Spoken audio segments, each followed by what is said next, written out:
Welcome to our teaching at Brewster Friends Church for Sunday, March 27th, 2022. We've been journeying through the Gospel of John so far this year, and today we are in John chapter 6, starting with verse 16.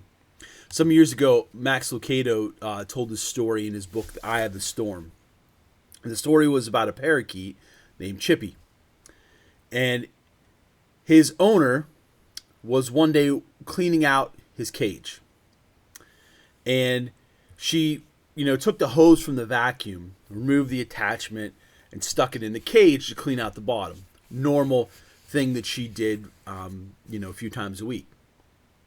And while she was vacuuming the bottom of the cage, the phone rang, and she turned to pick it up, and when she reached to pick it up, she moved the hose for the vacuum, and she hadn't even gotten the hello out when she heard Chippy get sucked into the vacuum. So she was panicking, gasping, threw down the phone, turned off the vacuum, and opened up the bag. It was one of those, old-fashioned vacuums that had the bag on it. And she ripped the bag open, and there was Chippy. He was alive, but he was covered in dust and soot and clearly stunned, shocked. So she grabbed him and raced into the bathroom. She turned on the faucet and she held Chippy under the running water to clean all the dust and soot and grime off of him. And when she was done, then she realized that Chippy was soaked and he was shaking and shivering. And she panicked again, and she did what any good bird owner would do, and she turned on her hair dryer and dried him off. Imagine being that bird. Just sitting in your cage, minding your own business, and then in a moment's notice, you've been sucked up, washed out, blown over. Well, a few days after the trauma, there was a reporter who had written about the story and called to ask how Chippy was doing. And the owner replied, "Well, Chippy doesn't sing much anymore. He just sits and he stares." Well, we can understand why. After all that he went through, that's enough to steal the song from any bird's heart. Now, I suspect today that there are many of us who are listening to this who felt just like Chippy.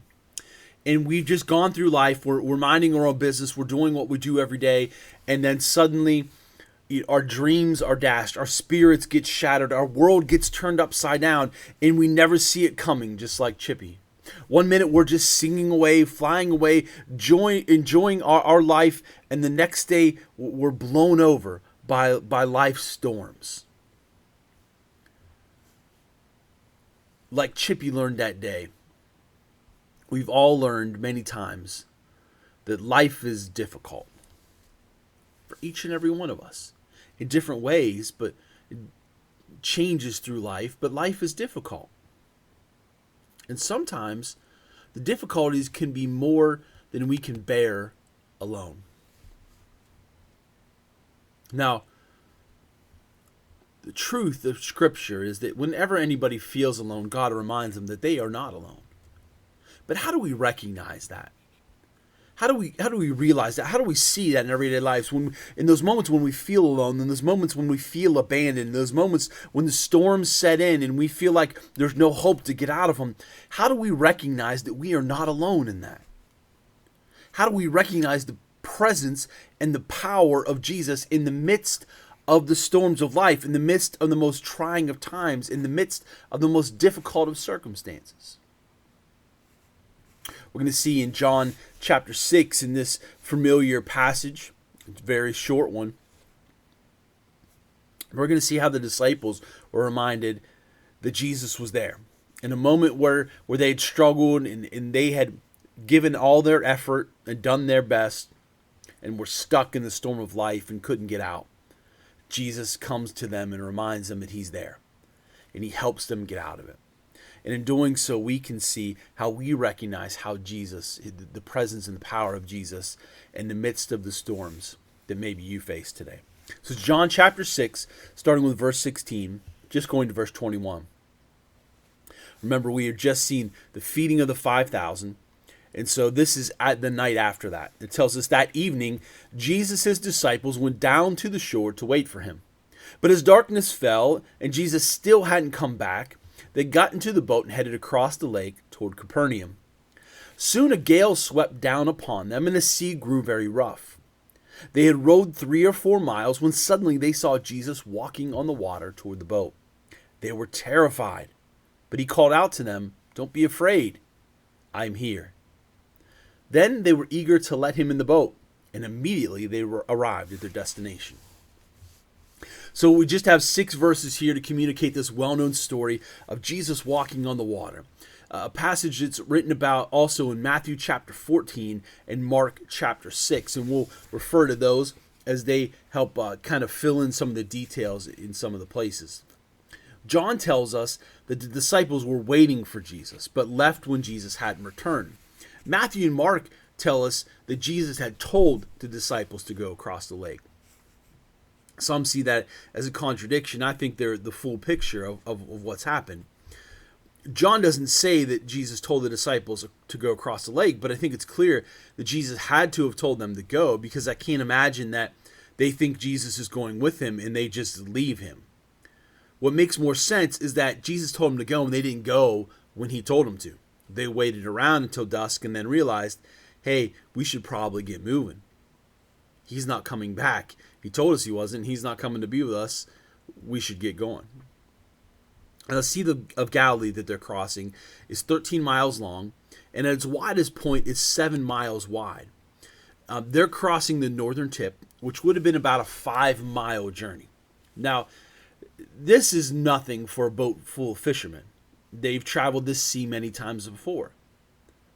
But on this night, the difficulty is not that they don't know what they're doing. The difficulty is that the winds set in. See, the Sea of Galilee is winged by mountains. And so the wind passes through those mountains like a tunnel, and it tunnels that wind right at the sea. And what that does is when that happens and the wind is like directed, it's pointed straight at that sea, it causes these very rough waters, and the waves can get several feet high. Now, boats then weren't sailboats. We see here that they were rowing, so they have to row into these huge waves. They have to row into this strong wind. It tells us they'd rowed 3 to 4 miles out, so they're more than halfway across. They can't turn back and say, "Hey, let's go tomorrow." They're stuck out in the middle. They've got to keep fighting against it.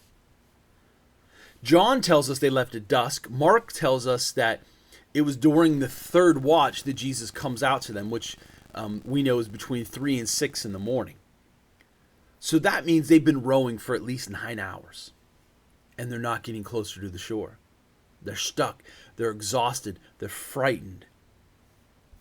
So Jesus walks on the water toward them. Now, many have tried to explain away this miracle. Some have said there's stones in the water. Jesus was just walking on the stones. Forget that. That ignores the rest of it, that if there were these stones, how does Jesus see them and know them in the midst of these winds and waves that they can't row across? I mean, they can't row a boat, but he can walk across the water on these stones. Just doesn't seem to make any sense.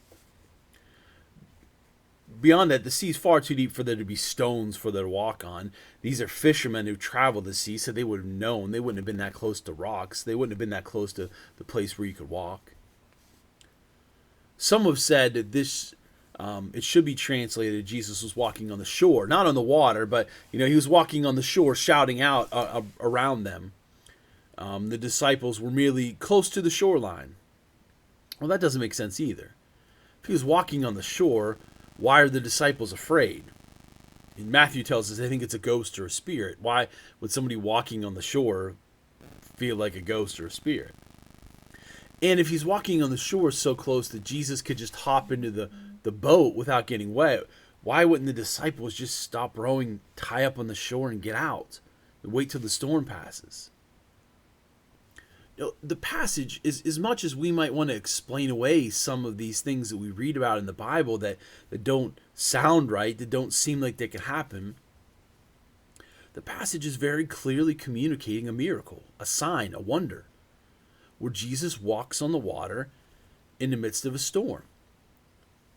A storm so strong that the disciples, these fishermen, couldn't row their boat in it. In that this miracle, what Jesus does, terrifies them. Because people don't walk on water. People walk on stones. People walk on the shore. That doesn't terrify you. You don't see somebody walking along the shore on the beach and think, ooh, look how scary that is. You don't see somebody walking on the shallow parts of the water and think that must be a ghost. No. The disciples were terrified because they saw something that people don't do. We'd all be freaked out if we saw this, especially if we're in the state of exhaustion and the fear that they're already in. But Jesus tells them, don't be afraid. Why? Because I am here. Now, we're going to look a little closer at that phrase here in a second. But this is a typical scriptural refrain that God assures us in the midst of fear with his presence. And it says that the disciples were eager to let him into the boat. Other versions say that they were willing to let Jesus into the boat. Literally, it says they desired to grab a hold of him. They desired to seize him and get him into the boat.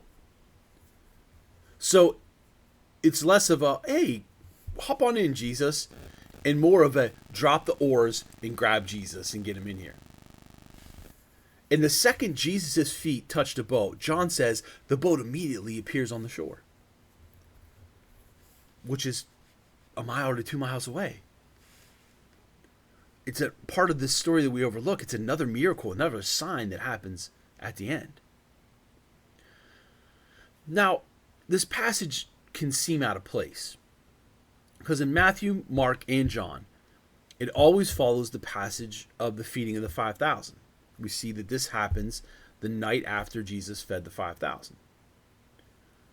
But it doesn't fit in terms of theme because in John, the next passage we're going to read is Jesus calls himself the bread of life. And it fits a lot better. It's, he feeds them bread, and then he talks about being the bread of life. Those two fit together. And this little passage about the storm just kind of seems like an interruption. It would fit much better to talk about the bread after you feed the 5,000. But this happens in between the two. And there's something that happens here that I think is important for us to recognize and see, and explains why, John feels it necessary to include this here. Because in the Gospel of John, in the next passage, we're going to start seeing what we call the I am statements. And the I am statements are significant.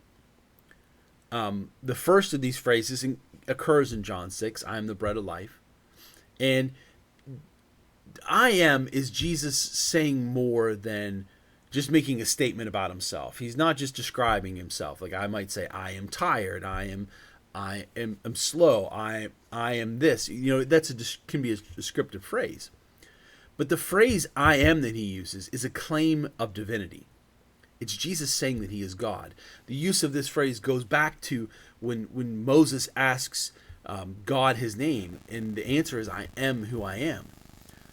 What Jesus says in using this phrase is not something that other people would use. And he's saying, I am God. So in verse 20, when we read Jesus say, don't be afraid, I'm here, or as other translations will say, it is I.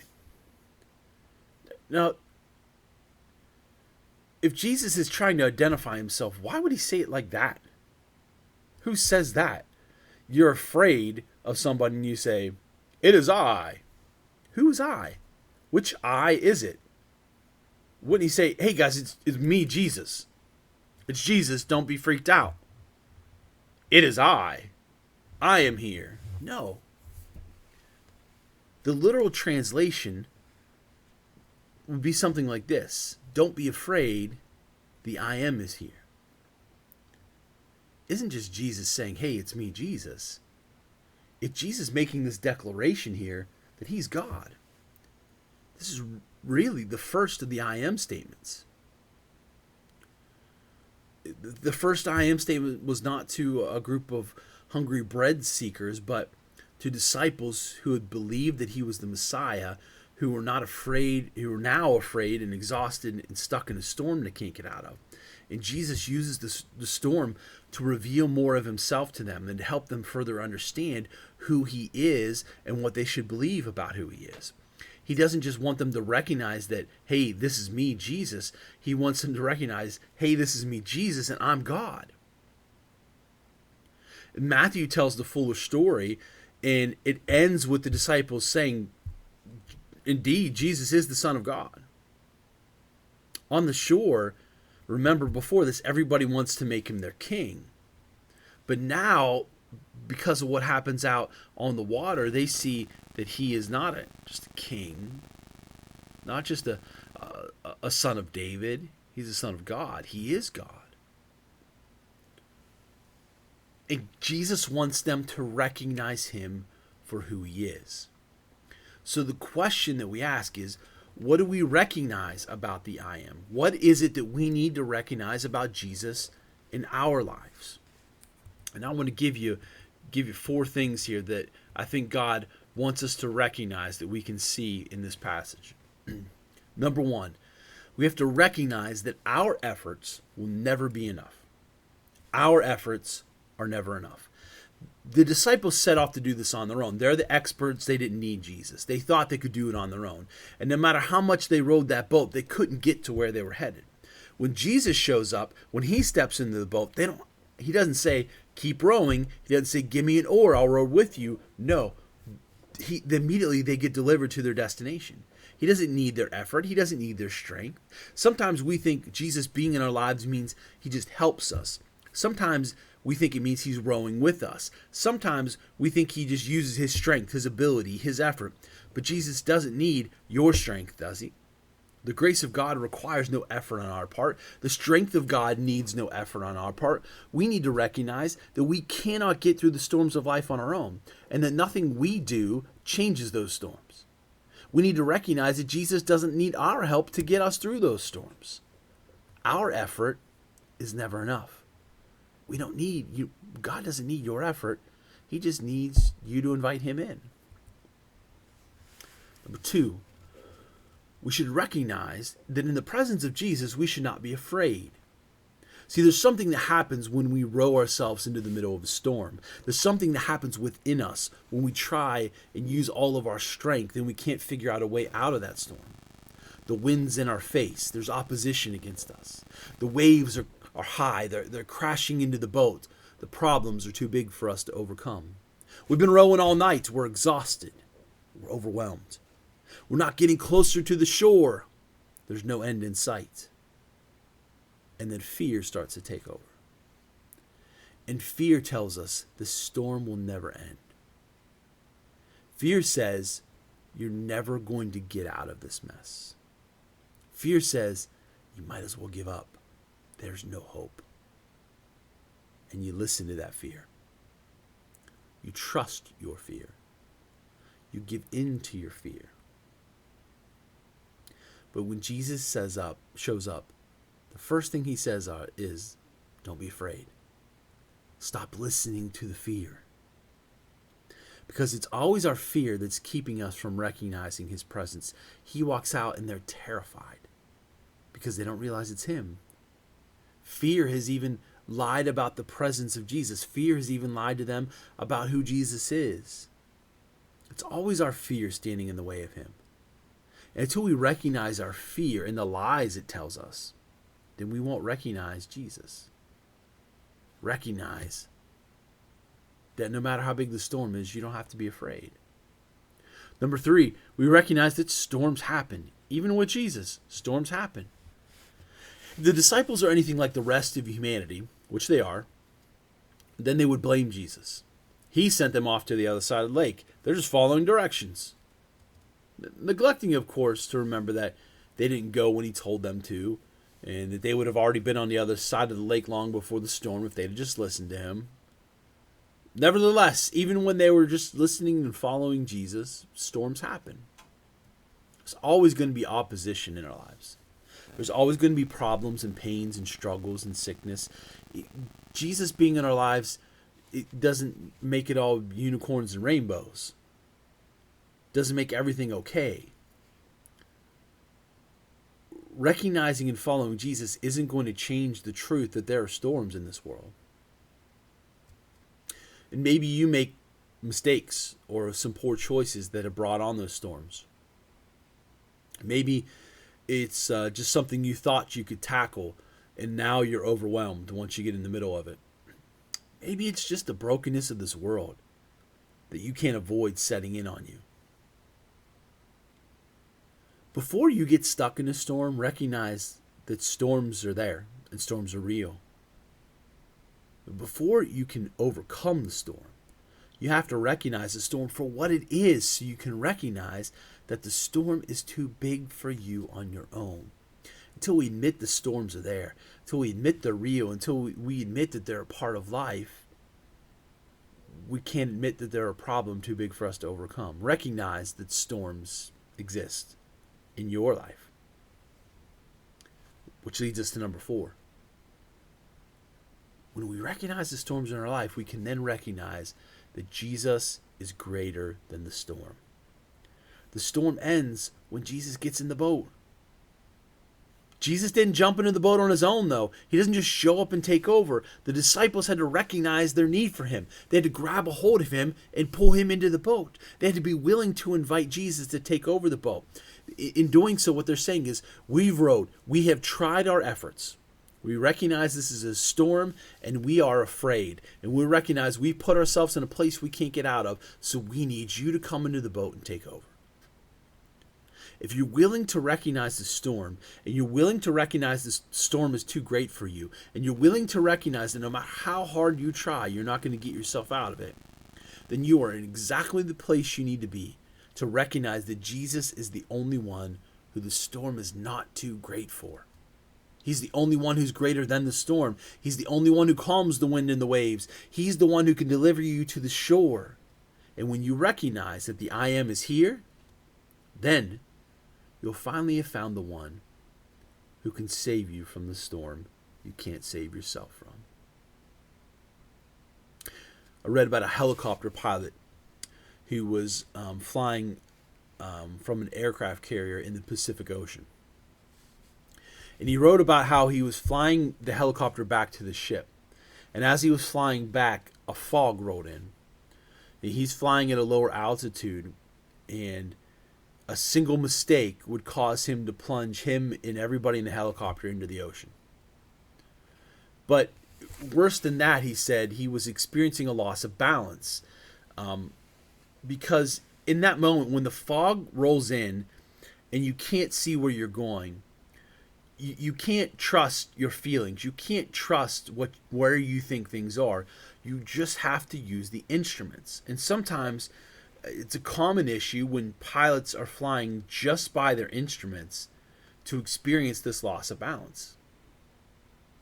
And he said that the loss of balance was so bad that despite the instruments telling him that he was right side up, he was certain that he was on his side.